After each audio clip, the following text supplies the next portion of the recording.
Hey everybody, welcome to Healthy Hacks with Zoe, brought to you by the Campus Note. My name is Zoe Cardenas, and today we have campus nurse April Lehrling with us, here to talk about meningitis. The National Meningitis Association states that meningitis is on the rise this year, especially for college students.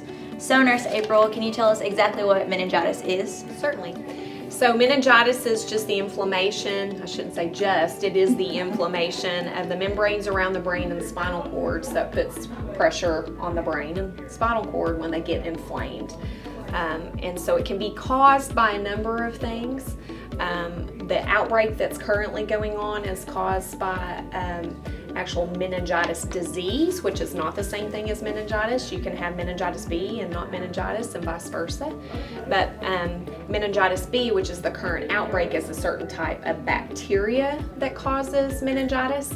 But meningitis can also be caused by viruses and fungi and amoebas and a number of other things as well. Okay, and can you tell us how you can get meningitis exactly? Sure. So the most common ways that meningitis is spread is going to be similar to any other illness. So coughing, sneezing, coming in contact with someone who's acutely ill, so fever, those kinds of things, not washing your hands frequently, hand contact with something. Meningitis can be spread by any person or anything that has a bacteria or a virus or a fungi associated with it. So sometimes those are not things that are going to be readily detectable.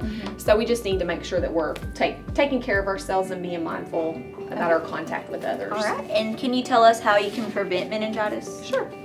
So hand washing, healthcare professionals, we love hand washing. So making sure that you're washing your hands frequently, keeping your spaces clean is another way. Avoiding eating or drinking after people.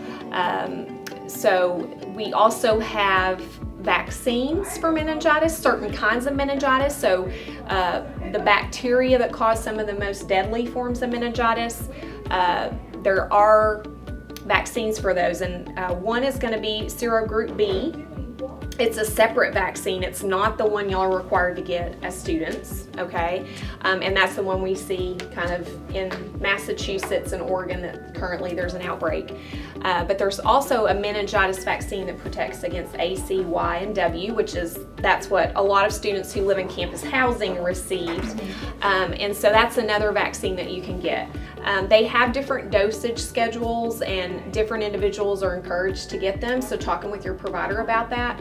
But a lot of students, if they had it in K through 12, and if it's been longer than 5 years since your meningitis shot, we do encourage you to go ahead and get a booster, because those crowded living and environments that we tend to stay in, because we like to run in herds in college, we're more susceptible to meningitis. Okay, all right, there you go, guys. There you have it.